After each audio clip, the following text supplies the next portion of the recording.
Good morning, traders and investors. My name is Roger Scott, and I'm the senior strategist for Wealth Press. Today is Friday. It's the 24th of February. We only have 4 more days till this month is over, which means we only have about 2 trading days because 25th, 26th is going to be Saturday and Sunday.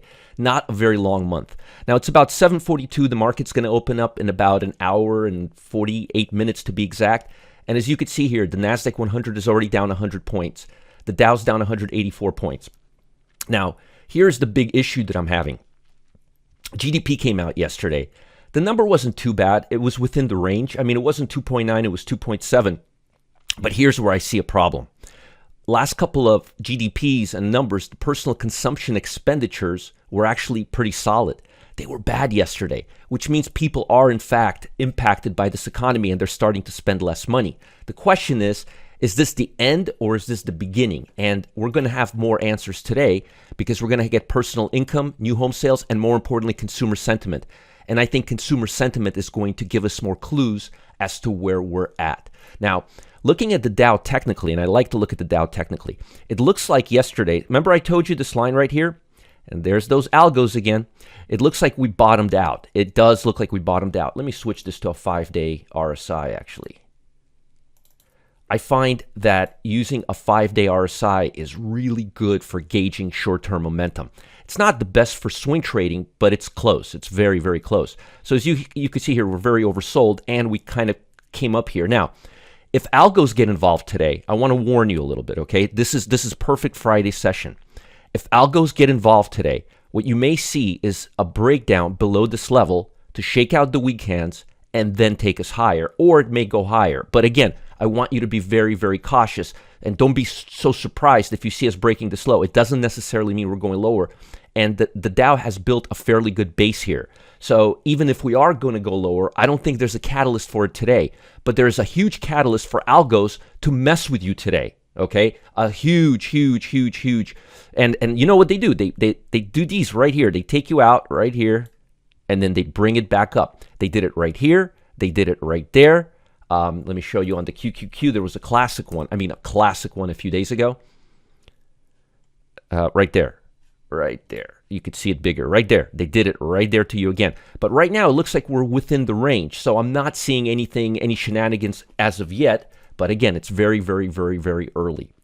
Now, the market actually, and right here, the S&P did it right here as well. Back in the day, things would stay within the range. Things were a lot more predictable. You would see more of something like this than it coming out. So you got to be very, very careful. Yesterday was a big day for semiconductors. These things rallied.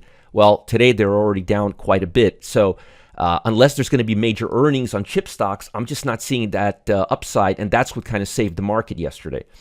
Speaking of earnings,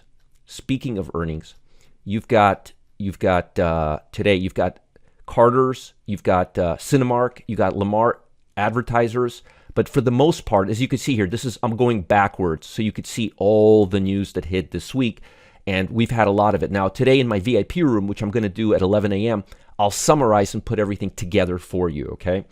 Now, looking at the bond market, which is another reason why I think we bottomed out so far in the S&P, we're starting to move higher.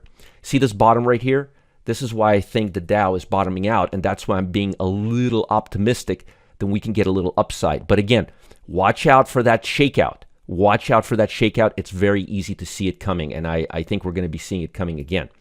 Now, let's talk a little bit about global economy, kind of give you a perspective on everything. So investors brace for the release of U.S. personal consumption expenditures today for further clues of whether or not this is impacting the GDP too much or just a little bit. Yesterday, all major indices, well, we had a roller coaster yesterday, right? It looked nasty for a while, and then they snapped back at the end of the day. Tech-heavy NASDAQ led the pack. Why? Because 14% jump in NVIDIA. If that doesn't make the market rise, I mean, what the hell will, right? It reported better results. Now, energy stocks also gained, with crude oil jumping over 2%, giving us a nice little boost. And by the way, speaking of crude oil, I just want to show you what the energy sector looks like right now so you get a good view of it. It looks like it's bouncing off the 200-day, and that's the other factor. So you got crude oil or energies bouncing off the 200-day line. You've got the bond market bouncing off right here, this support level. And then you have the Dow Jones rising from the channel. So far, it's kind of making sense that we're going to see this type of, let's see here, that we're going to continue seeing this type of trading action for the foreseeable future, which means we're not going to be going directional too much. But again, don't let the bears trick you into taking us out right here below this level and then bringing us back up, which I see that coming 10 miles away. I mean, literally, I see that coming 10 miles away. Let's talk a little bit more about the market.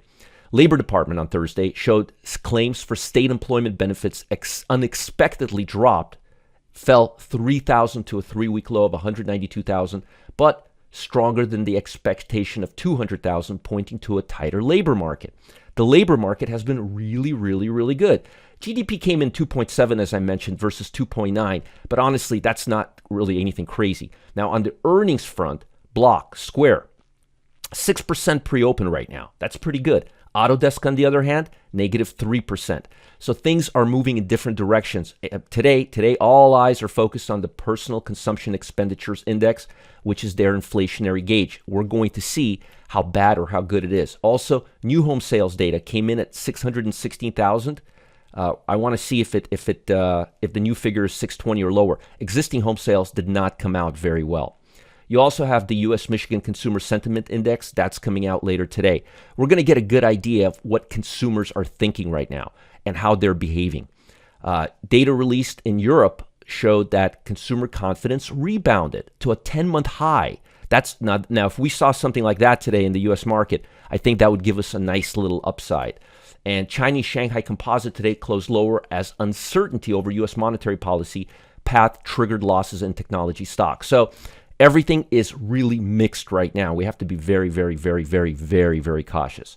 The Nikkei closed sharply higher after incoming head of the Bank of Japan pledged to hold interest rates at low, ultra-low levels to support economic growth in the near term. Keep your eye today on Adobe, a tech stock, down 3% already. Beyond Meat is up 14%. And Boeing, this was a bonus trade that we're still holding in our VIP. It's not an issue trade, it's a bonus trade, but it's down because they had negative news, not because of technicals. So that may bounce back 2%. I think it rallied yesterday almost 2%. Let's take a look here. Boeing really, it rallied yesterday. It rallied yesterday less, so it's down. It's about 202 right now. So be very, very cautious if you're still long Boeing. Looking at the sectors, and you guys know we always have to look at the sectors. Industrial, financial. Notice communication services is no longer the first spot. It's nowhere near there. Notice technology is no longer the second spot. Look at it a week ago. 1 week ago, look. Communication technology. What did I tell you? No soup for them. And also, consumer discretionary was all the way here. It was in the middle. No more. Those days are gone. I'm expecting to see consumer staples starting to come up. I'm expecting industrial and financial probably to stay near here. Basic materials to come up. And I think communication services, technology are going to become best friends with consumer discretionary and continuously keep coming down. Which means I'm not expecting a lot of love out of tech stocks over the next few sessions. Real estate may come up a little bit. Healthcare may come up a little bit. I want to see the defensive stocks come back up. I think what happened was, I think people got a little overexcited over the last several months. Let me just kind of give you an idea right here.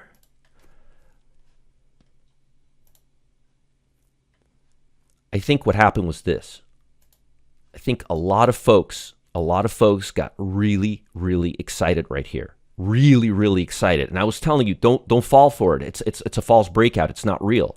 And as you can see here, we're coming back.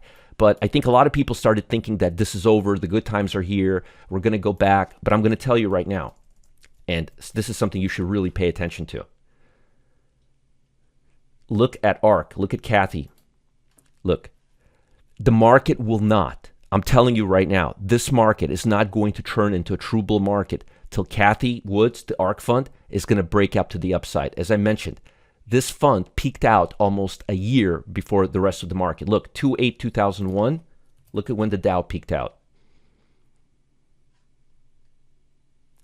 1/3/20, 11 months. 11 months later, look, 1/3/2022. versus 2/15/2021, 11 months earlier. So I'm expecting, and look at how much they fell from 160 all the way down to 25. That's a crash. That's a small cap crash. Nothing good is going to happen with this market till our friend Kathy starts breaking out. The NASDAQ is not going to go. The mid caps are not going to go. The small caps will go first.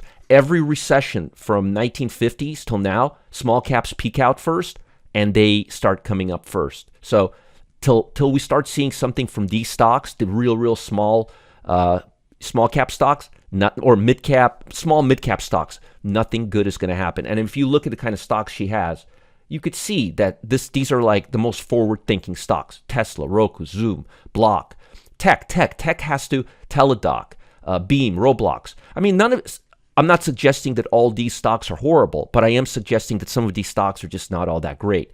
But nonetheless, you want to see speculative buying begin. If you don't see speculative buying begin, nothing good is going to happen. Now, we got a lot of reports coming out starting at 8:30, the personal income. That's going to set the tone for the market.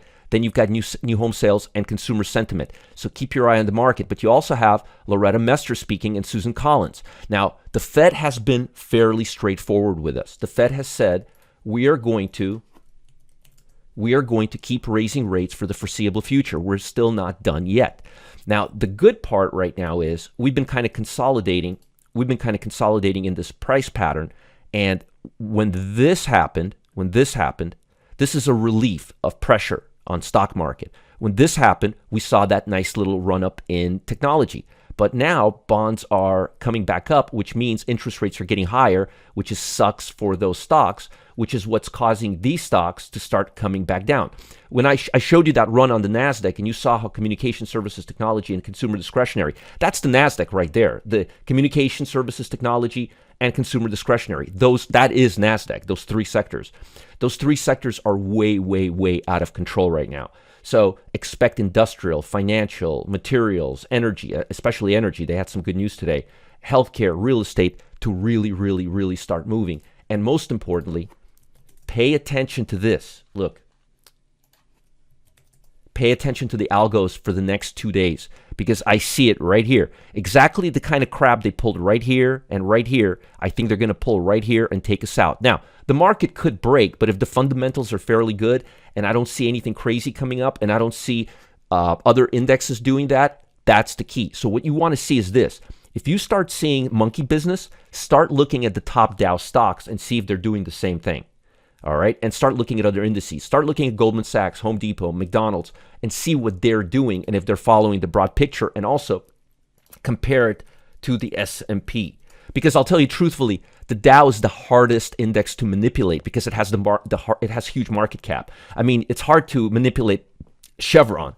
So I'm expecting to see that more on the QQQs and the S&P because it has a lot of the QQQs in comparison to other sectors. But again, keep your eye on the channels and see whether we come out. If we start coming down to the bottom right here and then swiftly going up, you know exactly those are algos. And I'm going to tell you another thing.